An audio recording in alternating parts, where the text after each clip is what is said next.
Kamahalan, may ulat mula kay Ministro Duan. Sumuko na raw ang mga tulisang kawal.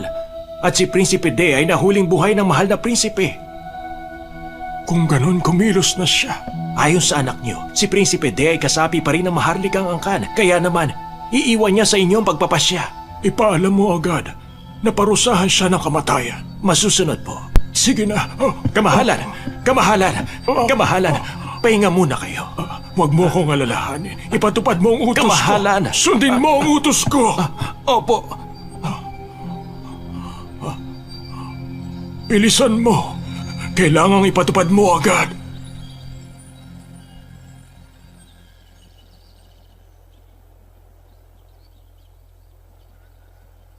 Fuyaw.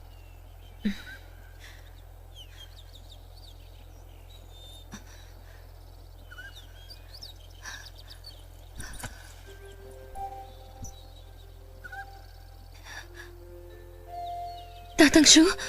Ako nga. Tatang Shu? Ako nga.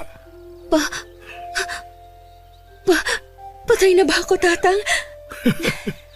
Hanggat narito ka sa aking tabi, hindi ka mamamatay.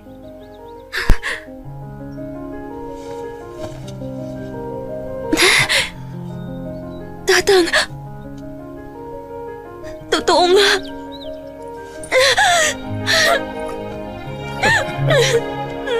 Tatang! Hindi nga kayo guni-guni lang. Totoo ka nga, Oo Tatang. naman, Fuyaw. Hindi ako guni-guni lang.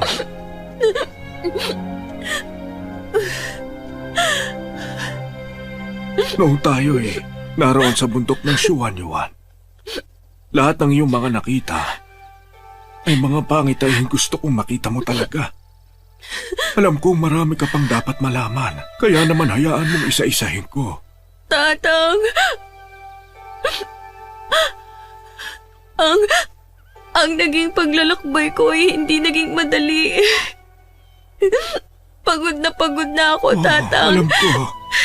Tuwing nararamdaman kong hindi ko na kaya pang lumaban at tumagal, naiisip ko lagi na bumalik sa tabi mo, Tatang. Gustong-gusto ko nang bumalik sa buhay sa kabundukan. Gusto ko ng katahimikan.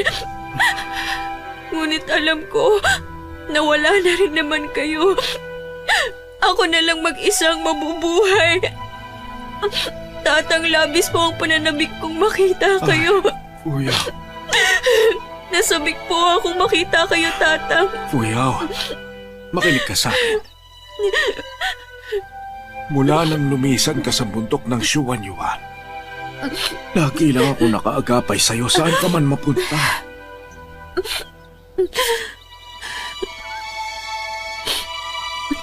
At lahat ng iyong pinagdaanan at maaari pang pagdaanan ay walang ibang makakakita kundi ako lang.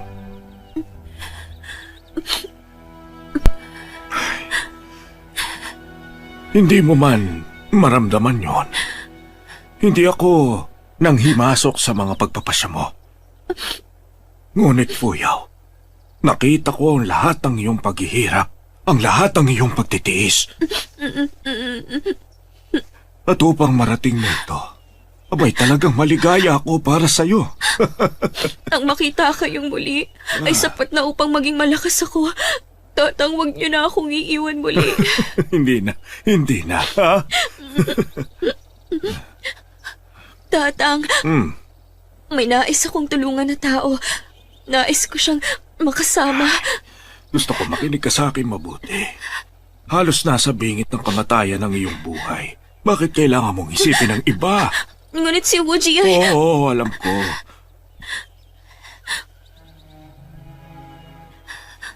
Ang maharlikang ama ni Wuji ay ibig makitang bangkay si Jiang Sunjia.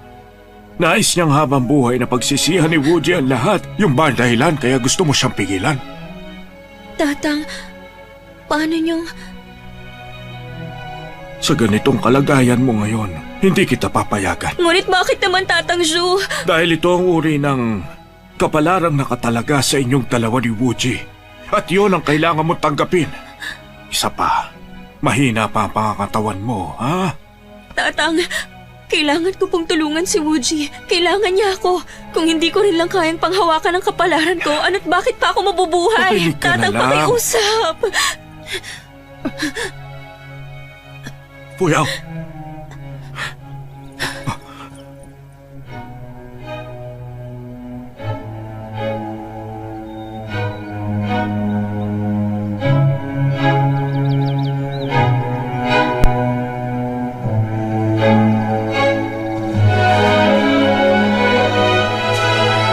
Kung hindi ako manghihimasok ay masasawi ka sa lasong bigay ni Zhang Sunjong.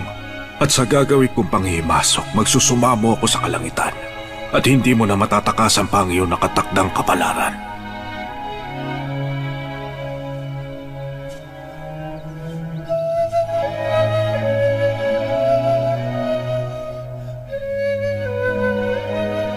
Lalim ng tubig sa bayang yugto ng maharlikang dragon. Kalangitang kaibigan sa bayang wasak na tarangkahan. Inararo ang murang bayan sa nagbabagang ilog. Fuyaw, 3 sa 5 bato na nasa loob ng iyong katawan ay nabuksan na. Bago ka magtungo sa kalangitan, ang ika-4 na sumpang salamangka na nasa Tianchuan ay mabubuksan rin ngayon.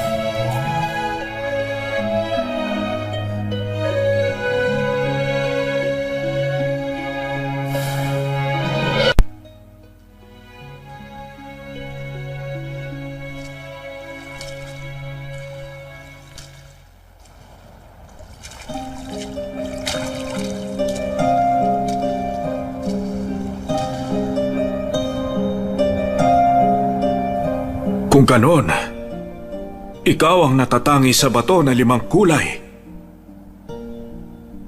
Sa simula, ikaw ay pangkaraniwang nilalang lamang. Maaaring nabuhay ka sa isang napakapayak na buhay, ngunit ang kapalaran ay may ibang balak para sa iyo.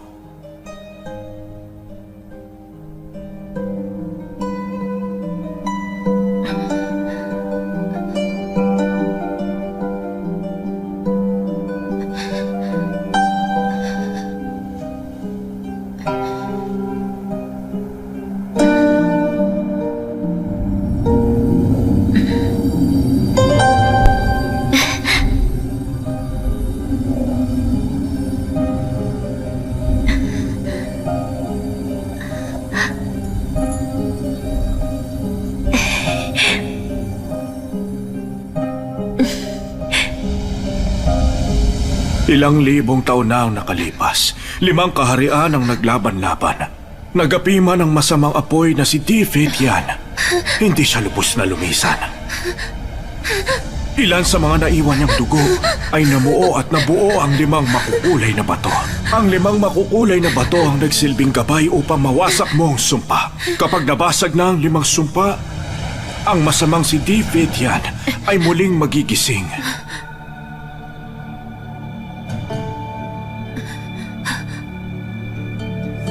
Ang natirang kamalaya ni Di Feidian ay magsusumamo at tatawagin ka. Guguluhin ka. At gagawin kang masamang babaeng maghahasik ng pagkawasak sa 5 kaharian.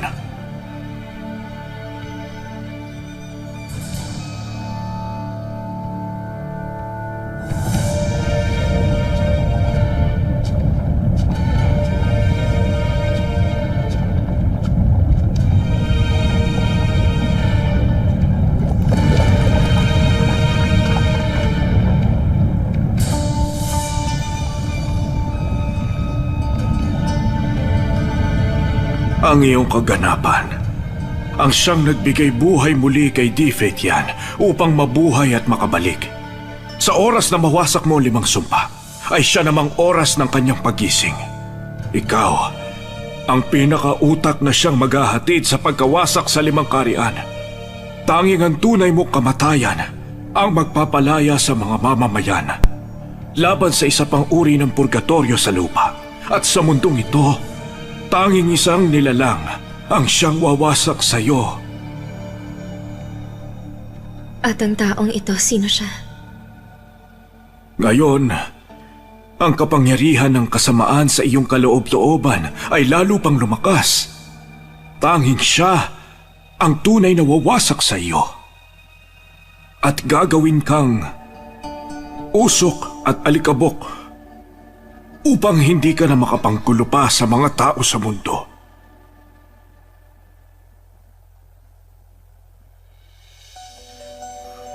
Siya ang napiling nilalang ng dahon ng Xuanling.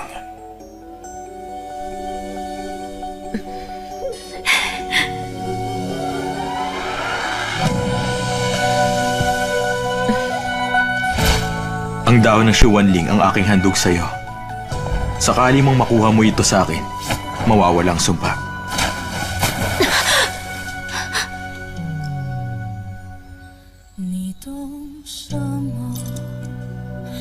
Paano mo nakuha sa akin yan? Huwag mo nang alamin. Ako ang nagwagi. 又怎能叫我一步三回头？为爱愁，为恨求，为情把魂魄都丢掉。要 Hihintayin kita. 爱的那个爱我，只要那一个爱我，你用什么？ Natagpuan mo ako. 爱难求。若无别我。 Ikaw? Ang dahon ng Xuanling. 又怎叫花火孤身去心斗？为人守，为心留。 Ang dahon ng Xuanling. Gaya ng sabi ko, ang dahon ng Xuanling taglay ang katotohanan. Nais kong makita mo ang aking puso. Enjoy watching BitsTV.com. Narito, ang mahalagang pagmamayari ko. Ang aking ngayon, nakaraan, at hinaharap. Nariyan lahat. Sa'yo na yan.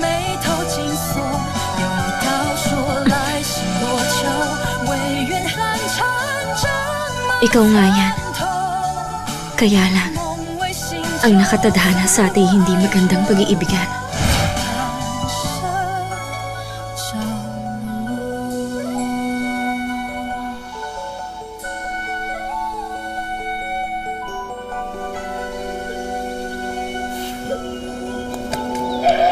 Ikaw ba'y nakahandang tanggapin ang lahat ng ito?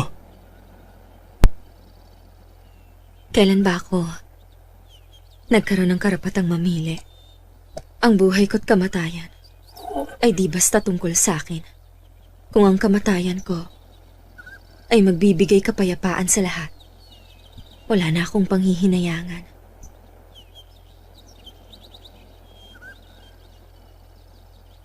Tatang, sino po ba talaga kayo? Ako ang ikalawa sa 10 bayani ng 5 kaharian. Ang tawag sa akin Shengling.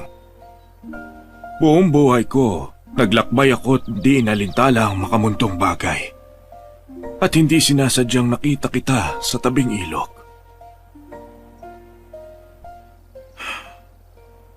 Na mga oras na yun, ang 5 makulay na bato ay nakabalot sa iyong mga kamay. Alam kong may ibig sabihin ang paglitaw ng 5 makulay na batong yon, ngunit sa ilang kadahilan ay hindi kita nagawang iligpit. Lagi kong nararamdamang ang iyong buhay ay hindi dapat patakbuhin ng iba. Ngunit, itinago niyo ako sa kabundukan.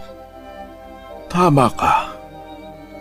Kayang pigilin ang lakas ng bundok ng Xuanyuan ang masamang init sa iyong katawan. Sa ganung paraan, maaari kang mabuhay sa isang payak at napakatahimik na pamumuhay.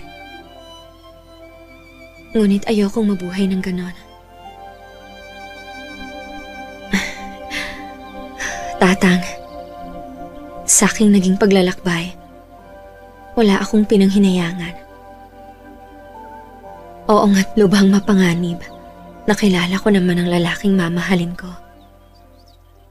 Nakita ko ang magagandang tanawin. Sakali mang ako'y masawi, masaya akong mamamatay. Fuyao. Natatandaan mo pa ba ito? Langit ang nagturo sa akin sa daang to. Siya rin ang gagabay sa akin. Kung ganon, hindi na kita pipigilan pa. Ngunit, kailangan mo ng isang magagamit. Dalhin mo na ito. Ano bang pakialam ng iba kung anong sandata ang dala ko?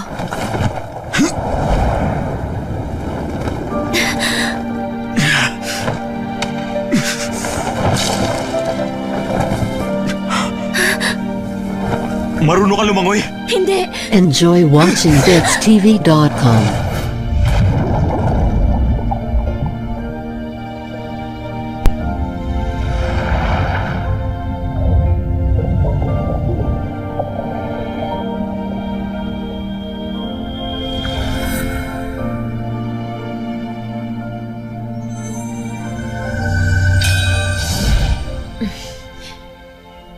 Inyo ang baston na iyon?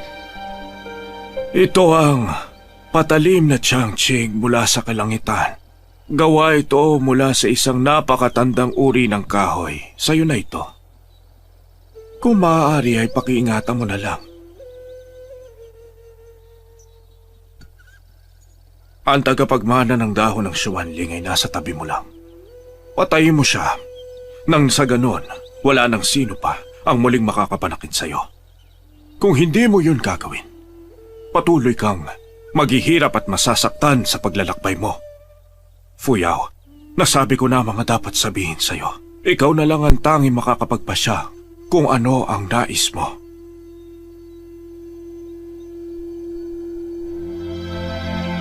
Fuyao, masyado nang huli ang lahat. Hindi! Fuyao, naituro ko na sa'yo ang lahat ng dapat mong malaman. Sapat na ang pagpapalaki ko sa iyo. Ako ang iyong guro. Ako rin ang iyong ama. Dito tayo maghihiwalay at hindi na muling magkikita pa.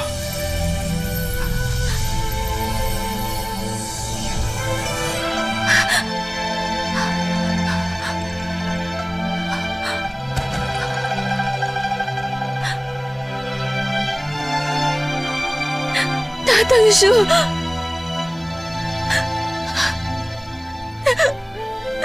Tatang Shu!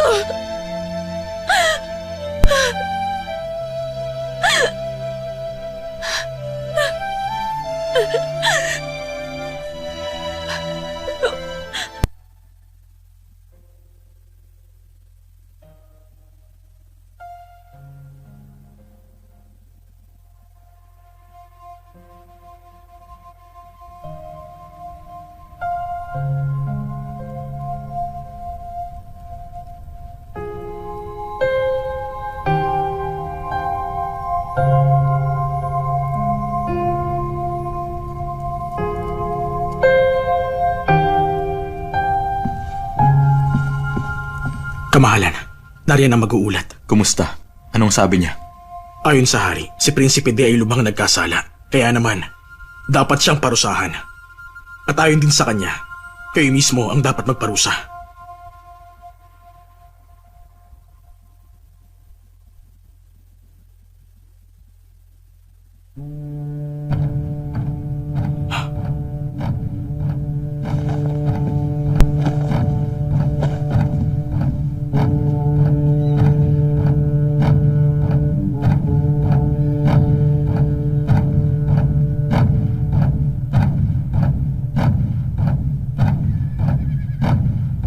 Jiangfang, Kamahalan, ihanda mo na. masusunod.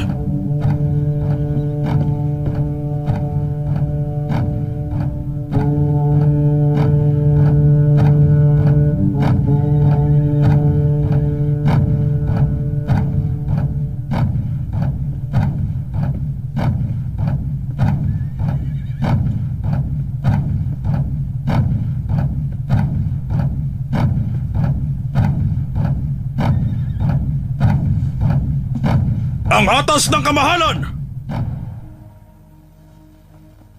Ayon sa nasusulat, ang prinsipe ng dangal na si Jiang Sunjia ay nagsilbi ng halos 30 taon. Siya'y may tuturing na mahalagang bahagi ng pamahalaan. Ngunit siya'y nakipagtagisan para sa katanyagan at kapangyarihan. Ipinagyabang ang kapangyarihan, ginamit ang mga kawal, nagbalak ng malaking kaguluhan, nagsimula ng pag-iimagsik, nagaklas laban sa hari, at inilagay sa panganib ang angkan ng Jiangsun. Naghatid siya ng gulo sa buong kaharian at inilagay sa panganib ang mga mamamayan. Siya ay sinungaling at taksil, ubod ng yabang at walang katarungan. Ang taong ito ay labis na nagkasala at ayon sa tala, ang taong ito ay lubos ang kalapastanganan at nagawang gamitin sa kanyang pansariling layunin ang pagkakaroon niya ng kapangyarihan sa usapin ng pamamahala. Kaya ngayon, inaatasan ko si Prinsipe Wuji upang siyang mamuno sa gagawing pagpugot ng ulo sa harap ng mga kawal upang magsilbing aral at hindi na pamarisan pa.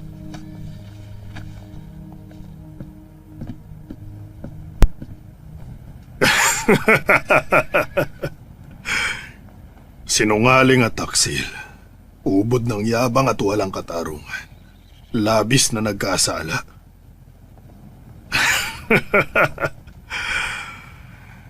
Kapatid kong hari, bakit kailangan pagbintangan mo ako ng mga ganyang sala? Sa nagdaang panahon, ibinuwis ko ang buhay at panahon ko para sa kaharian. At para sa iyo nilinis ko ang dumi at alingasgas mo.